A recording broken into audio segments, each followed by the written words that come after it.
সরকার ডিসেম্বরের পর নির্বাচন করতে চাইলে অনিশ্চয়তার সৃষ্টি হবে বলেছেন বিএনপির সিনিয়র নেতারা। এছাড়াও বিতর্কিত উপদেষ্টাদের বাদ দিয়ে তত্ত্বাবধায়ক সরকারের আদলে ছোট উপদেষ্টা পরিষদের অধীনে নির্বাচনের দাবিও জানান তারা। আরও জানাচ্ছেন মোবাশ্বের আহমদ। রবিবার সকালে শহীদ প্রেসিডেন্ট জিয়াউর রহমানের ৪৪তম শাহাদাত বার্ষিকী উপলক্ষে জাতীয় প্রেসক্লাবে সম্মিলিত পেশাজীবী পরিষদের আলোচনা সভায় যোগ দেন বিএনপির সিনিয়র নেতারা।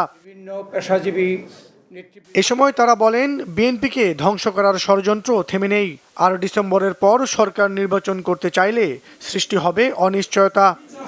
আপনারা যে বলছেন জুনই দেবেন, এর আগে কি হয় ডিসেম্বরের পরে?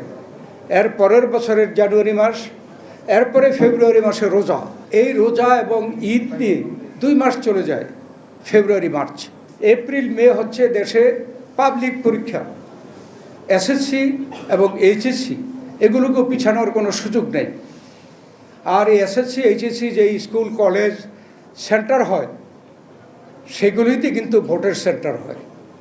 তো আপনারা তো এপ্রিল মে ইলেকশন করতেই পারবেন না। বিএনপি নিয়ে অহেতুক আপনারা যে সমস্ত ষড়যন্ত্র করার চেষ্টা করছেন, দেশি বিদেশি ষড়যন্ত্র হচ্ছে, অহেতুক প্রতিহিংসা পরায়ণ আচরণ করে কিচ্ছু লাভ হবে না। জাতীয় প্রেসক্লাবে জাতীয়তাবাদী মুক্তিযুদ্ধ দলের অনুষ্ঠানে বিএনপির আরেক নেতা অবসরপ্রাপ্ত মেজর হাফিজউদ্দিন আহমেদ সরকারের সমালোচনা করে বলেন, কোন ইস্যুতেই নির্বাচনকে পেছানোর যৌক্তিকতা নেই। যে সরকার নির্বাচিত হয়ে আসবে আগামী নির্বাচনে, তারা এই মাফিয়া সরকারের যত রকম চেলা চামুন্ড, তাদের খুন গুম জালিয়াতি অর্থ পাচার সব কিছুর বিচার করা হবে। কিন্তু বিচার প্রক্রিয়া একটা সময় সাপেক্ষ ব্যাপার। এই বিচার করতে যদি 5 বছর লাগে, আমরা 5 বছর নির্বাচন ছাড়া বসে থাকবো?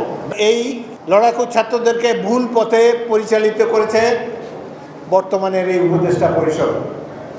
এদিকে চন্ডী ময়দানে বিএনপির প্রতিষ্ঠাতা শহীদ রাষ্ট্রপতি জিয়াউর রহমানের সমাধি এলাকায় পরিষ্কার পরিচ্ছন্ন অভিযান ও লেকে শাপলা ফুলের চারা রোপণ করেছে আমরা বিএনপি পরিবার সংগঠনের আহ্বায়ক আতিকুর রহমান রুমন। এতে নেতৃত্ব দেন মোবাশ্বের আহমেদ, বাংলা ভিশন, ঢাকা।